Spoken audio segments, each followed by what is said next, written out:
Coucou les lecteurs et les lectrices, j'espère que vous allez bien. Ça faisait un petit bout de temps qu'on s'était pas croisés. Désolée, le quotidien actuel est un peu compliqué avec le boulot et autres, je suis morte de fatigue. Mais vous en faites pas, on va se rattraper cette semaine avec pas mal de petites vidéos qui vont arriver tout au long de la semaine. On va parler bouquins et Funko Pop, je vous le promets.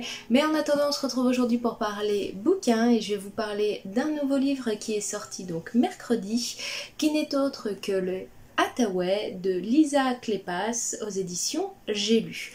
Donc comme vous pouvez le voir, comme pour les Bridgerton, ils ont réuni le tome 1 et le tome 2 et c'est un doux mélange entre les chroniques de Bridgerton et je trouve un petit côté les 4 filles de Dr Marsh, mais je vous explique pourquoi juste après.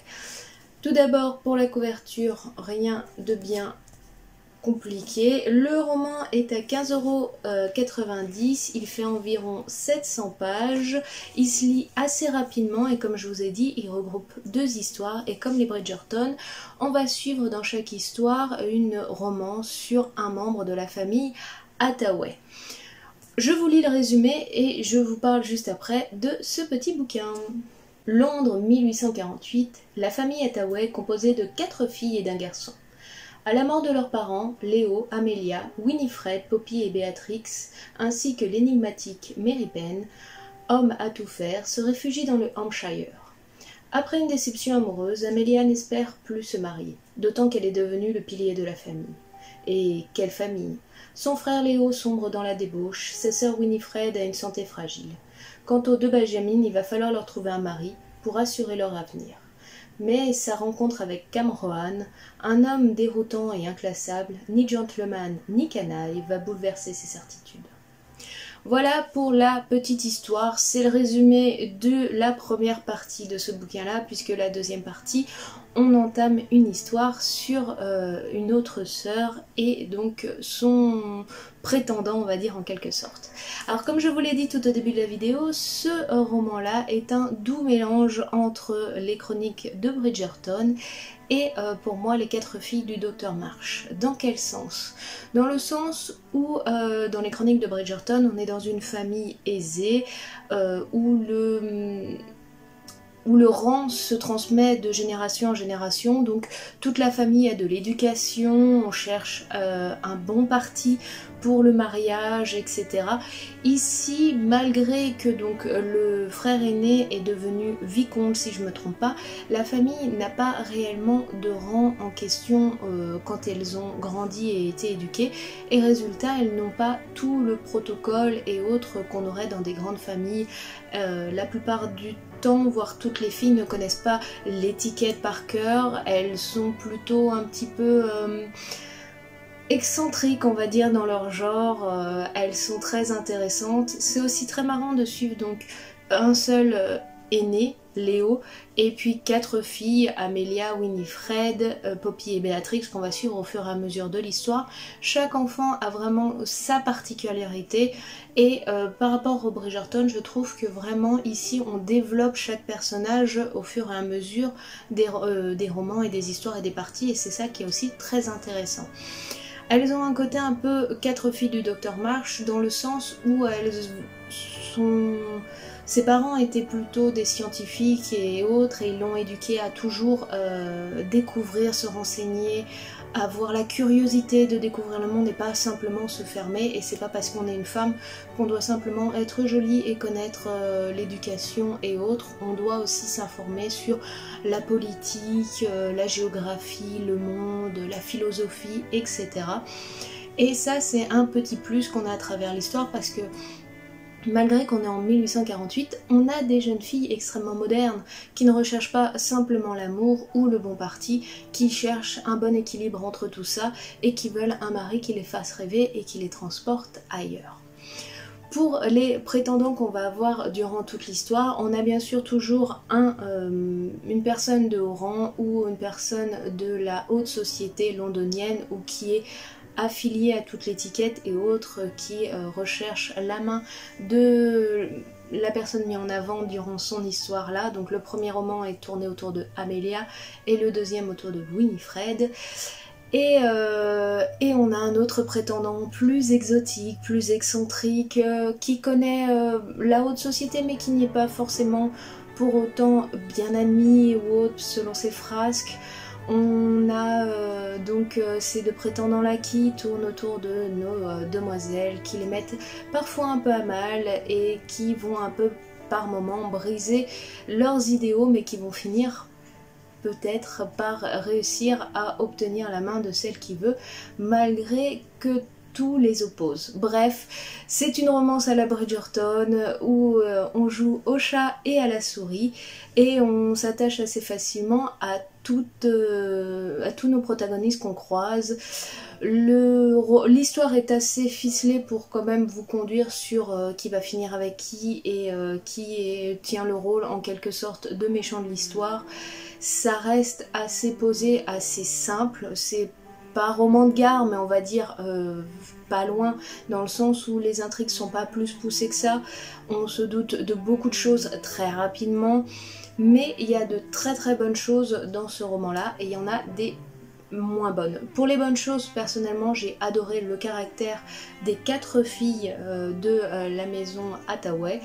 La force et l'ambition qu'elles ont. J'ai beaucoup aimé le développement aussi des protagonistes un peu exotiques, puisque souvent les personnes de cette nationalité-là ou de cette façon de vivre-là, on va dire, sont plutôt toujours mis à mal, on les voit de façon très péjorative. Ici, ce sont des hommes entre deux mondes qui doivent faire leur place entre ces deux mondes, tirailler entre leurs deux origines. Et pourtant, malgré tout, ils le vivent plus ou moins bien, chacun avec sa façon de percevoir et de mettre en avant ces choses-là, et chacun avec sa façon de le vivre face au reste du monde et leur entourage. Et j'ai beaucoup aimé cette façon très positive de développer cette communauté-là de personnes qu'on perçoit toujours là au jour d'aujourd'hui de façon très négative, et là c'est plutôt mis en avant de façon assez positive avec leur fonctionnement et autres, et c'est assez sympa. L'environnement et les personnes qui les entourent et qui les rencontrent, parce que malgré que Léo est à un rang et autres, l'argent n'est pas facilement rentable, pourtant malgré tout leurs différentes rencontres vont les pousser dans des hautes sphères avec des aristocrates qui sont quand même eux aussi très excentriques et qui vont les aider dans leur mésaventure, et ça c'est assez cool aussi. On est en fait sur un roman qui est dans l'ensemble assez moderne dans sa réflexion, mais on a ce côté un peu passé qui est sympa. Pour les moins, pour ma part, il y en a eu quand même quelques-unes qui me font grincer des dents. Donc déjà les Hathaway, vous les mettez pas entre les mains de n'importe qui, puisqu'il y a très rapidement des scènes de sexe et qui sont explicites et très très bien décrites, qui sont plutôt tournées vers le plaisir féminin, on va dire, dans l'ensemble quand même. Et en fait, c'est pas ça qui me gêne, hein. Honnêtement, elles sont bien construites, on s'y prolonge sans aucun problème, ça c'est pas le souci. Le problème c'est souvent qu'en fait, elles sont utilisées pour donner l'aval sur le point de vue féminin. Et ça m'a un petit peu gênée dans ce sens-là, c'est-à-dire que on a des personnages féminins très forts, et les hommes qui les séduisent, quand ils veulent obtenir quelque chose d'elles, et ben ils les... Alors, force oui et non, et pour moi c'est un peu ce que j'ai ressenti. Ils les poussent un petit peu à décupler leur sensualité et leur plaisir pour obtenir ce que eux veulent. Et ça m'a énormément gênée par moments. Même si par exemple la première romance qui se développe, je la trouve très touchante tout au début et jusqu'à la fin, etc. dans le deuxième partie, on va dire. Au début, au moment de la séduction, j'ai trouvé ça un petit peu parfois trop forcing, trop fort, et puis dommage que notre personnage féminin si fort avec ses convictions, plutôt que développer et discuter et mettre en avant la communication, et ben une partie de jambes en l'air et hop, je suis d'accord avec toi, ok c'est parti, j'accepte ton point de vue. Non. Honnêtement la réticence là-dessus a été pas mal forte et c'était un peu dommage. Entre les deux parties, donc entre la romance d'Amelia et celle de Winifred, j'ai préféré celle d'Amelia. Celle de Winifred m'a un peu fait taper sur les doigts de la part de son prétendant que je trouve exécrable. Le genre de jeune homme qui joue au chat et à la souris et puis quand il doit s'engager qui n'assume rien du tout. Et ça m'a largement fatiguée et j'ai trouvé qu'en plus personnellement son point de vue était complètement déplacé, etc. Bref, si vous aimez les romances historiques avec pas mal de scènes de sexe et une histoire de famille assez sympathique avec une nationalité et une mise en avant d'une communauté qui est souvent mise à mal et une famille de jeunes femmes plutôt excentriques mais qui rêvent d'amour et d'un amour vraiment sympathique, je vous conseille réellement les Hathaway. Bref, j'ai adoré ma lecture, j'ai dévoré les 700 pages assez rapidement.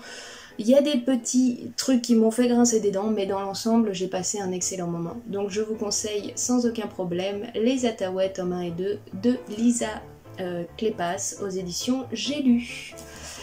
Et voilà les amis, on en a donc terminé avec la présentation du livre de cette semaine. Je sais pas vous ce que vous lisez en ce moment, n'hésitez pas à me le dire en commentaire. Si vous allez vous lancer dans la lecture des Hathaway ou l'avez lu, n'hésitez pas à me donner votre avis. Personnellement, je reste assez mitigée, je dirais sur une note sur 20, je lui donnerais quand même un petit 14 parce que j'ai quand même pas mal apprécié, même si j'ai beaucoup grincé des dents par passage, mais bon, ça, un livre qui est 100% parfait, c'est très compliqué à trouver. Bref, moi là-dessus, je vous laisse, je vous fais de très très gros bisous, je vous souhaite un très bon week-end et on se retrouve très bientôt pour d'autres vidéos. Allez, ciao, bye bye!